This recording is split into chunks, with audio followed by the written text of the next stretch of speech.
तो पहला है पीतल, दूसरा कांसा, तीसरा टाका या सोल्डर, चौथा स्टील, पांचवा स्टेनलेस स्टील, छठा डच मेटल, सातवां बेल मेटल, आठवां गन मेटल, नौवां जर्मन सिल्वर, 10वां नाइक्रोम और 11वां है रोल गोल्ड। इसमें से पीतल, कांसा, टाका, सोल्डर, नाइक्रोम ये बहुत बार प्रतियोगी परीक्षाओं में पूछे गए हैं।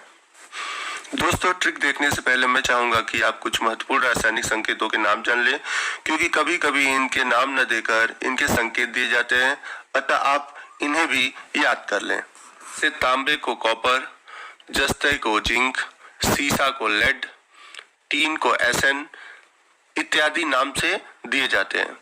तो इसलिए इनको भी जानना महत्वपूर्ण है ताकि आपको कोई कंफ्यूजन ना रहे। तो आइए शुरू करते हैं। तो सबसे पहला मिश्र धातु है जर्मन सिल्वर, जो कि कॉपर, जिंक और निकल से मिलकर बना हुआ है। इसको याद करने का ट्रिक है जर्मन कजन, मतलब जर्मनी का हमारा कोई कजन है। अब जर्मन से जर्मन सिल्वर होगा, कजन का जो क है वो कॉपर, ज है जिंक और न निकल के लिए है। अगला मिश्र धातु है नाइक्रोम, जो कि निकल, आयरन और क्रोमियम से बना हुआ है। अब दोस्तों, इसके नाम में ही अगर चाहे तो हम ट्रिक याद कर सकते हैं। नाइक्रोम का ना जो है निकल, आ आयरन और क्रोम से क्रोमियम ट्रिक याद कर सकते हैं। नाइक्रोम का उपयोग हीटर बनाने में किया जाता है। अगला है मुद्रा धातु। मुद्रा धातु जो होता है सीसा, टीन और एंटीमनी से बना हुआ है। अब दोस्तों, इसको याद करने का ट्रिक है सीसा टूटा तो आंटी ने मुद्रा मांगा। तो सीसा से हो जाएगा सीसा, टूटा से हो जाएगा टीन, आंटी से याद कर सकते हैं हम एंटीमनी और मुद्रा से होगा मुद्रा धातु। हमारा अगला मिश्र धातु है टाका या सोल्डर, जिसका उपयोग इलेक्ट्रॉनिक उपकरण में किया जाता है। दोस्तों, इसको याद करने का ट्रिक है सीटी। अब इसे कैसे याद कर सकते हैं? तो जैसे अगर हमें चोट लगती है हमारे शोल्डर पर, तो जब डॉक्टर उस पर टाका लगाता है तो क्या होता है, हमारी सीटी बच जाती है। तो इसका ट्रिक मैंने बनाया है, जब हमारे शोल्डर पर टाका लगाने की बात आती है तो हमारी सीटी बच जाती है। अब सीटी से जो ट्रिक है, सीटी का जो सी है वो है सीसा और टी जो है टीन। तो इस प्रकार हम इसके ट्रिक को याद कर सकते हैं। अगला मिश्र धातु है रोल गोल्ड, जो कि कॉपर और एल्युमिनियम से बना हुआ है। इसका उपयोग जो होता है सस्ते आभूषण बनाने में किया जाता है। अब इसको याद करने का ट्रिक है कोल, मतलब कोयला। अब कोयले का जो CO है वो कॉपर के लिए और Al जो है एल्युमिनियम के लिए।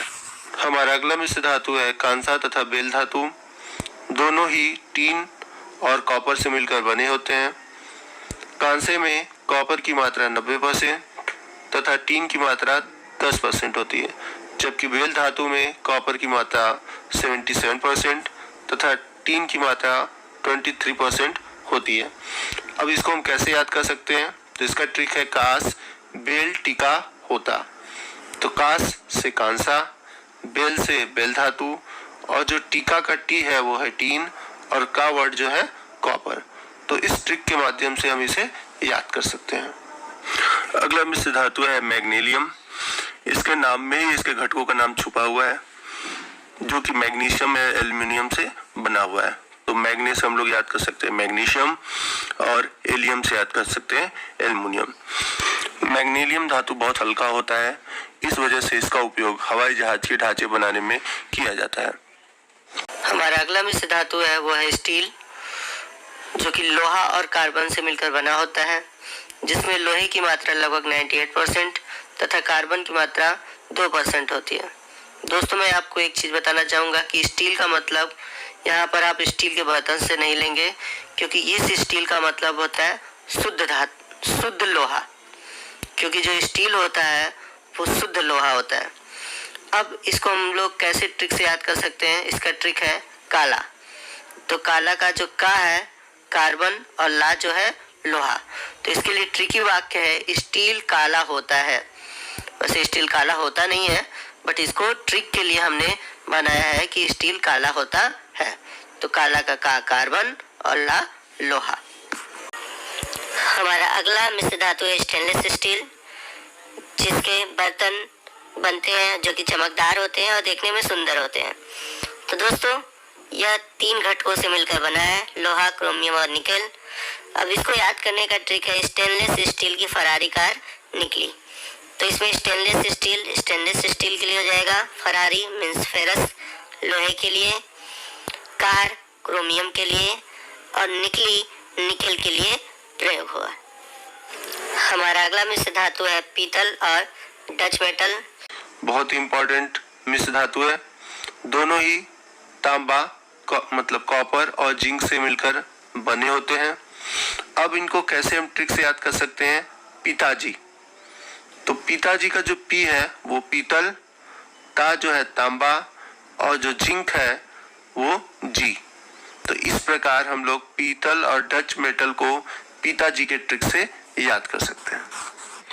हमारा जो अगला मिश्र धातु है कांस्टेंटन, जो निकेल और तांबा से बना हुआ है। इसको याद करने का ट्रिक है कांस्टेबल नीता। तो कांस्टेबल से हो जाएगा कांस्टेंटन और नीता का जो नी है वो निकेल और ता जो है तांबा। तो इस प्रकार हम लोग इसका ट्रिक याद कर सकते हैं। इसका उपयोग जो है थर्मोकपल बनाने में तथा ताप मापक यंत्र बनाने में किया जाता है।